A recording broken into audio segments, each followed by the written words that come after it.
feeling coming out here, and this is going to serve as your overall spiritual advice, a need to look at things in a situation from a different vantage point so that you can come to a clearer understanding as to where you stand in relations to other people, why other people are not doing things the way that you would do things, and why your communication overall with another person might be contentious or difficult.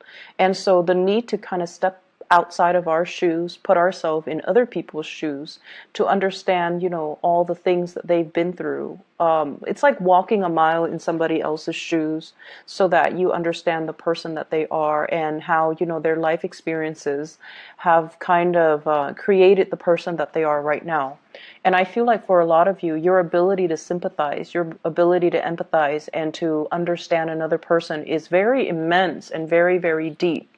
But I feel like in close interpersonal relationships as well, a lot of the times we lose our perspective, and a lot of the times too, our vision of what we want to build together as a relationship, as a unit, it might be, I guess, like it might be colored by our perception of what relationship entails, whether or not relationships are going to last, or whether or not we truly believe that relationships are meant to be, forever. So I feel like there might be some ideological clashes between you and a partner, between you and even a business partner, or between you and family members, based on the transient lifestyle that they have led. It's like they've been through a lot of turmoil and hardships in their own lives, and they don't see everything as permanent and long lasting, and it's really hard for them to kind of commit. And so it's kind of I don't want to say your destiny or your responsibility, because, they need to find that within themselves. But I almost feel like it is in your path to kind of show them that, hey, things are okay. We're in a different environment now. The times are different. So maybe you kind of need to open up, but understanding and have that baseline understanding of where the other person has come from, what they have to ward off or contend with in their past, and why it creates, this almost like paranoid person that they are, where they don't believe in permanence, where they don't believe in stability. That is really going to help you navigate this energy for this week, okay? First of all, in your love relationship sector, I have this card about control, okay? This is the Four of Pentacles, and I usually look at this card hanging on to earthly possessions, feeling a little bit paranoid that things are going to be ripped away from us, feeling like we need to cling on to everything that we have, and also almost like viewing other people as possessions, and almost viewing it's like being very closed off to the point where we need to be very protective. We need to take care of what's ours, which is honorable, and honestly, it's a good trait. But overdoing it can be detrimental. And I do feel a lot of the element of control when it comes to this card, clinginess, control, and wanting things a certain way. And I almost feel like, attributing our sense of self-esteem with our possessions, with the people that are in our midst. And I usually see it as like, the person that has like the trophy spouse, the trophy wife, the trophy husband, the eye candy, and that they can parade around town with someone who's very, very attractive, because they feel like it boosts their self-confidence when onlookers see that there was someone who's very attractive. They get a big ego boost. So it's kind of akin to that, and in a more in a lesser sense, when it comes to relationships, this is trying to control resources, trying to cling on to everything, because we automatically assume that our sense of self-worth, our sense of competence, and our sense of confidence is greatly linked in with the people we surround ourselves and the material possessions that we have in our midst. And I also feel as well, when it comes to arguments, when it comes to dealing with another person that you're romantically involved with, that you're married to, or, a significant other, whoever it is, that you're romantically linked up with, this is like not being able to see outside of our own vantage point. Like I said earlier, clinging on so strongly to our beliefs that when people question our values, question our beliefs, we feel like it's an attack on us personally. And so we tend to get a little bit defensive. And a lot of the times, the things that we are very defensive about are things that we know to be true about ourselves. And that's why it's like touching a sore spot that we don't want to look at. It's like touching something we have swept under the rug that somebody is now poking at, and it makes us uncomfortable. So if there has been, arguments and things like that, where a partner has somewhat like triggered or found your soft spot, these are areas that you have to work on rather than getting defensive. Maybe it's time to, say like, let's take a break from this. Let me ruminate over what you have just said, and then I'll come back to you at a later date. Detaching yourself so that you can do some inner examination, and that so you can figure out why these are such trigger topics for you, and why issues of control and dominance are playing out in your relationships. I feel like for many of you, it's like either side of the coin. You might be attracting people who are kind of like impulsive, or they're like trying to plan out everything for you in your life. So they might be encroaching, like crossing over your boundaries, or not respecting your free will. And so you have this defensive stance up all the time regarding a relationship partner, where you're trying to maintain your space and you're trying to take control of your own life.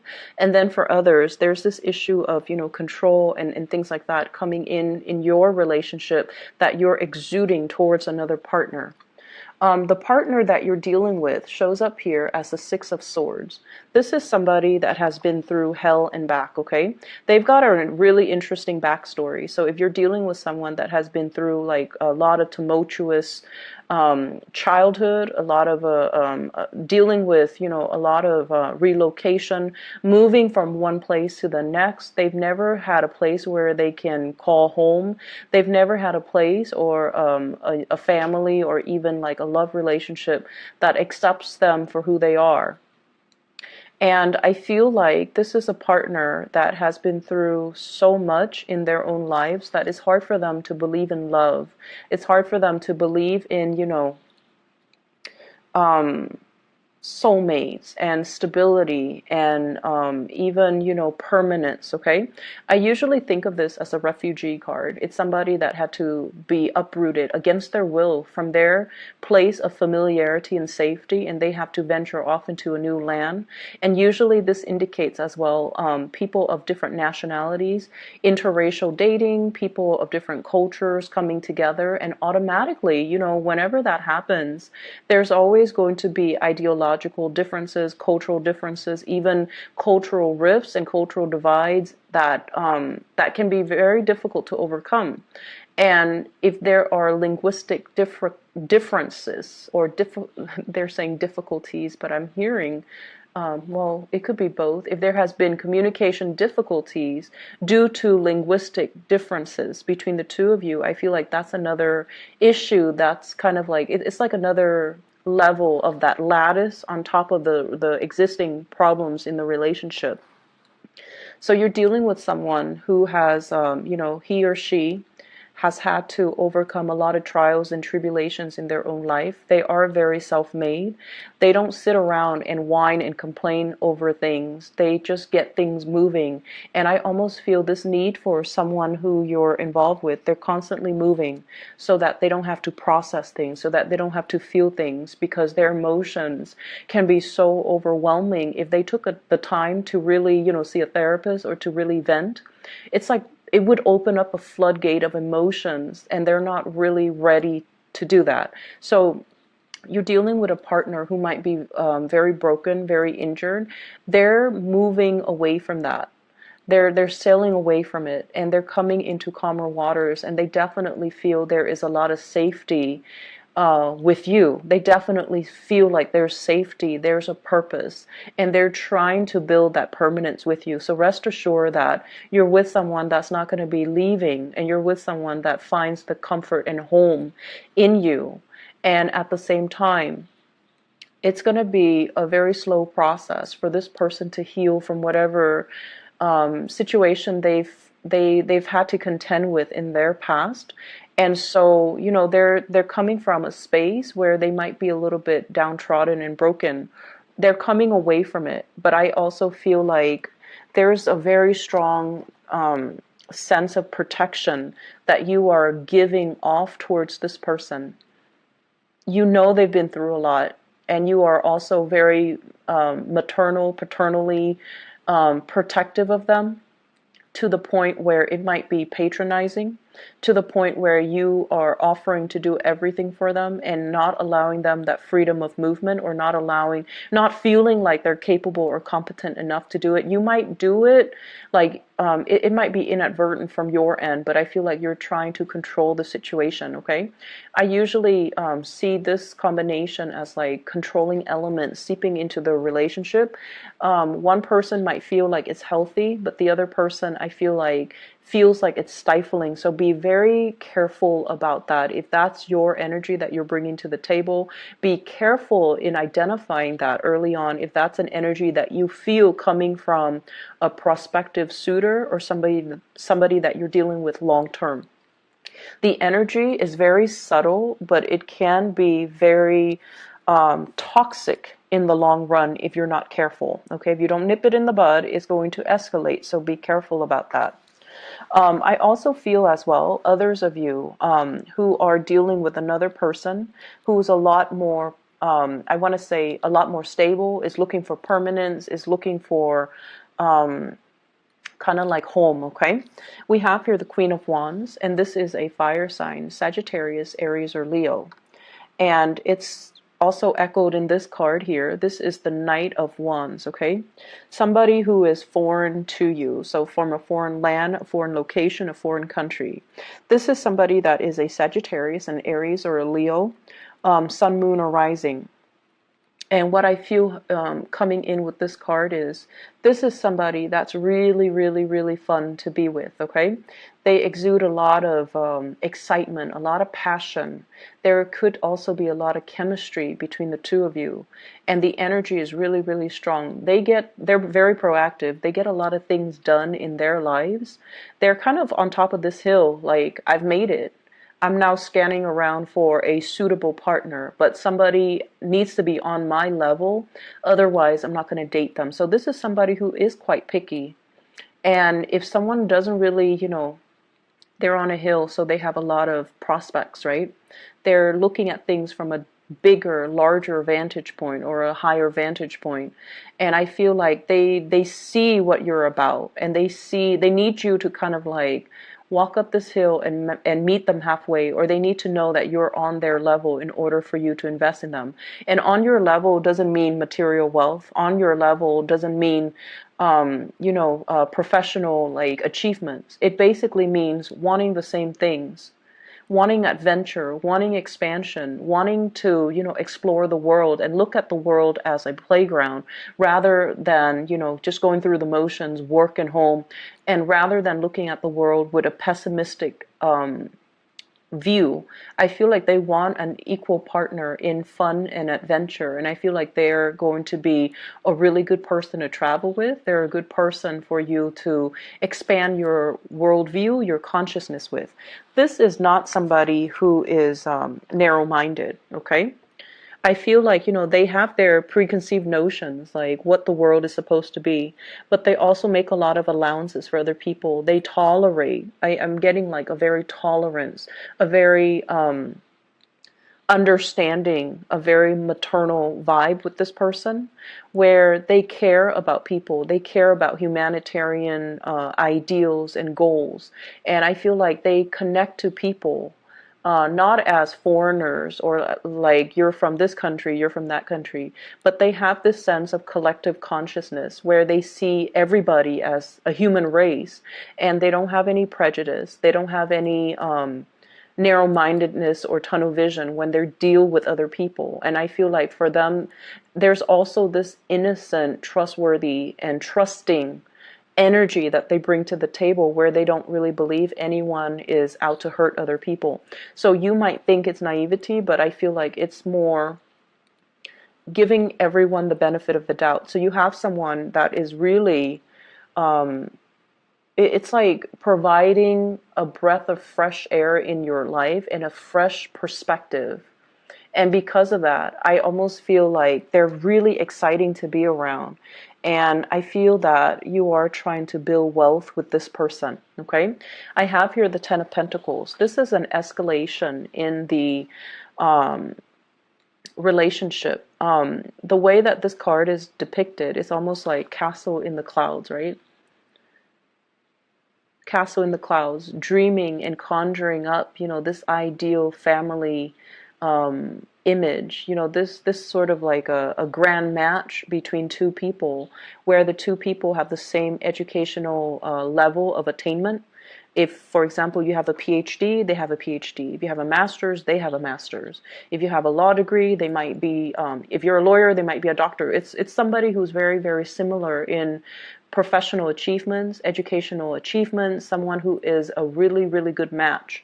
And for those of you who are in arranged marriages, I feel like your parents or whoever is setting you up might have somebody in mind for you who is a really, really good match. So a really suitable match for you, not just materially and professionally, but also a very good match for you on a spiritual level, and that will really allow you to grow and have a really fun relationship as well as a stable, suitable relationship. When I look at this card, I think about royalties and how back in the days, people kind of like, it's like a political marriage. But I feel like with this card and with the energies that it's wedged in between, you're meeting somebody that is a really good match for you. And I feel like there is this nesting instinct that's going to come naturally to the two of you, okay? Nesting instincts, people assuming their specified gender roles. So even for same-sex couples, it's almost like one person will step up and assume the feminine role, the other person will automatically then assume the masculine role. So whatever that means to you in every relationship, even same-sex relationships, we kind of need to embody the yin and yang energy in order for the energy to flow well. And I feel like there's this natural affinity that you have with another person where one person embodies the yin energy and the other person that yang energy, and so things will move along very, very smoothly. And as a result of that, we're going back to the first card. This is about, relinquishing control. This is about allowing your partner the freedom and also the opportunity to step up and, take control of situation, or also allowing, the natural flow of who's in control and who's relinquishing, just allowing that to naturally calibrate between you and another partner rather than forcing a connection, rather than, having it a specific way. I do feel for many of you in relationships, you are at a point where you are trying to, your nesting instincts are kicking in. You are trying to build something with a relationship partner. So you might be conscious or, a lot more aware about your spending, which is a good thing. You are a lot more conscious about saving up. You are a lot more conscious about, taking care of your relationship partner, wanting to purchase a property, wanting to buy a house, wanting to buy a car, wanting to, save up for the children's college funds. So you're doing practical things to sort out and balance out your resources just so that you can pass some things along, pass down a legacy, pass down an inheritance, and leave something of lasting value to your children because somebody is triggering this nesting instinct within you. In other areas of your life, I do have a spiritual advice that's coming into the picture for you. And I feel like for some of you, and I know it's supposed to be, spiritual advice, but I'm seeing it here, so I'm just going to say it. I feel like you have an ex that's still haunting you for some of you, and you have moved away from it, but I feel like you can't be rid of them. That's what it feels like to me. They're either relentless, like they won't let go of the connection, or you're not being clear enough. And this is something I've mentioned before many, many times for Cancerian people, especially the men, especially the Cancerian men. You're really nice people, and a lot of the times you send, confusing messages to the people that you're interacting with. And take a page out of the, I want to say, what sign is very, very final? Capricorn. Take a page out of the Capricorn playbook when it comes to, exes and relationships, okay? When they're done, they go silent. They don't even need to entertain that person. When they're done, Capricorns are done, they will ghost you. And you will never ever know, did the Capricorn person die? Are they okay? How could they not respond to me? Well, it's because they're very final. And also, it's because they also, and I feel like this is their incentive or their, rationale for doing what they do. It's because they don't want to open up that door of communication and have you confused, or they don't want to, lead the other person on. So I feel like with Capricorns, when it's done, it's really done. They close the door for good and they move on, and you won't hear anything from them. And I feel like with you Cancers, I feel like it's very difficult for you to do that. And you might chalk it up to playing nice and being courteous. But what it does is that it creates hope from the other side, from the other person, that, oh, they're still talking to me. They might want me back. Maybe not now, but one day. So I'll keep knocking at that door. And that's not fair to the person that you're dealing with. And I feel like you have an ex here that's a little bit ruthless and a little bit relentless and a little bit like someone who tries to keep coming back. And I feel like you need to be very firm, and you need to, out of respect for your current relationship right now, you need to be very, very firm about setting your boundaries with exes, okay? And the reason I say exes here, we have the Death card. You moving on. You've already decided you're going to move on. You've already physically, emotionally, mentally moved on, and somebody's coming knocking. Someone who still carries a torch for you. Someone who might have had like a very passionate one night stand, fling, relationship, even marriage with you, and they're relentless. They're pursuing you, and they don't even have to be a fire sign. I just feel their energy floating around you, and I feel like, first, you were stuck in limbo, waiting on this person, waiting for things to get better. You've moved on your own. You've moved on. And I feel like you might have been waiting for them while they were going around, trying to find themselves, and quote unquote on that. It's like trying to find themselves. They were like too selfish to be in a relationship. They were just like not taking you seriously while you spent a lot of time waiting around for them. And then they choose to come back and give you communication whenever they felt like it. With this Eight of Wands here, this is swift, fast communication, travel, movements, and whatnot. And I feel like, when the communication was not responded in the manner that they hope, they come out and they physically show themselves in real time, like showing themselves, and you've tried to move on. So it seems like there are some lingering energies with exes and things like that, and you kind of need to let go. And I see like many of you don't have a choice. You're letting it go because it's really interfering with your current relationship, and you're trying so hard to build that up and to maintain that. And good for you for realizing and recognizing that, because I feel like the ex keeps knocking on your door, and you can't send out mixed signals, okay? It's very counterproductive, and energetically, it's just it's not a wise move for you and for the other person. So lay it to rest.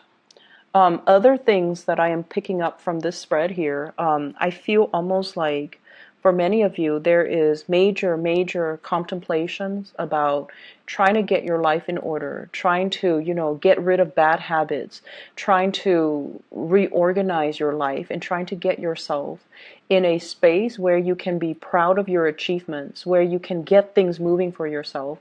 So I almost feel like this fire lit up under you, where you're like, okay, I need to get things done. I've been stalling. People have been stalling me, or I've been stalling. I've been kind of like on the sidelines of life, just hanging around. And, there are so many things, so many dreams and aspirations and, things that I want to do, things that I want to achieve, but I've just been dangling here for quite some time. And then life, before you know it, passes you by, right? And it's sort of like, how if you've been like this, right? And then you get yourself out of this situation and you turn yourself upright, you have this massive head rush, right? Like it just feels otherworldly. So I feel like that's the head rush. It's when all the information, all the realization, all the revelations coming to you all at once, and it can feel somewhat painful, somewhat disorienting, and somewhat like time is running out. I need to get things moving. I need to get things started. And I feel like this week is all about continuing what you are doing, but doing it with a sense of urgency.